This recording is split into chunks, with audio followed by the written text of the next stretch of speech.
নগৰ মৰিকলঙত তিনিদিনীয়াকৈ ৩০তম শ্ৰী শ্ৰী মদ ভাগৱত পাঠ। শুকুৰবাৰৰ পৰা তিনিদিনীয়াকৈ অনুষ্ঠিত হৈছে মদ ভাগৱত পাঠ অনুষ্ঠান।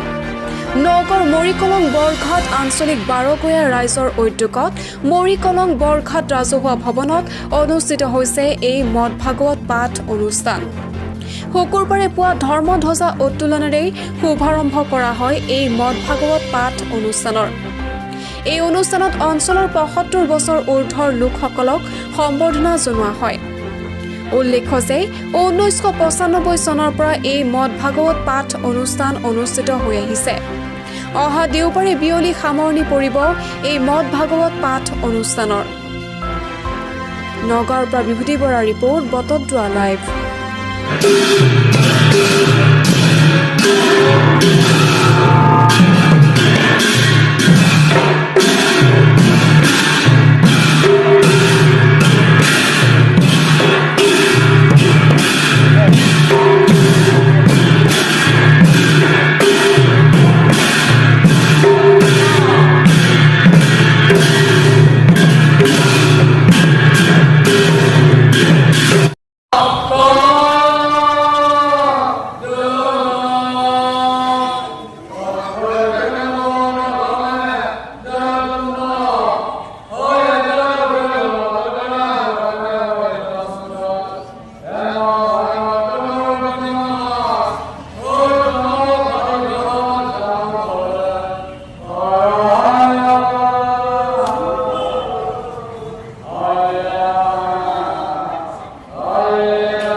মৰিকলং আঞ্চলিক বাৰকীয়াৰ সৌজন্যত ১৯৯৫ চনৰ পৰাই এতিয়ালৈকে আজিলৈকে অখণ্ড ভাগৱত পাঠ আমাৰ মাজতে এবাৰ ব্যাখ্যাকাৰো আহিছিল, আমি ব্যাখ্যাও কৰিছিলোঁ।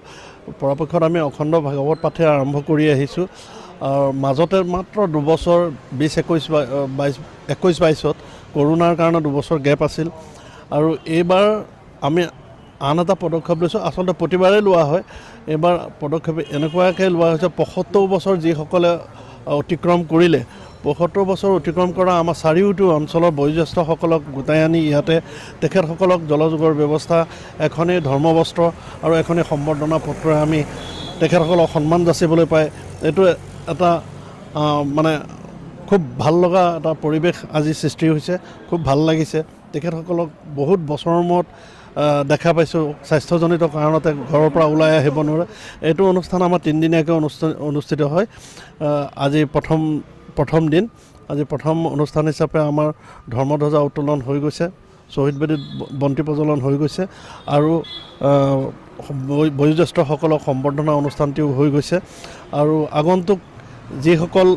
আগন্তুক দিনত এই তিনিটা দিনত বিভিন্ন জেগাৰ পৰা ভকত বৈষ্ণৱসকল আহিব, পাঠকসকল আহিব, ৰাইজসকল আহিব, আহি আমাৰ এই অনুষ্ঠানটি চলাই নিয়াত বহুতখিনি সহায় হয়। আৰু ইয়াত এটা মেছেজ যায়, ইয়াৰ পৰা এটা বাতৰি যায় যে আমি এই চাৰিওটি অঞ্চলৰে বিভিন্ন ঠাইৰ পৰা অহা ভকত বৈষ্ণৱসকলক একেডাল দোলেৰে আমি বান্ধি ৰাখিব পাৰোঁ।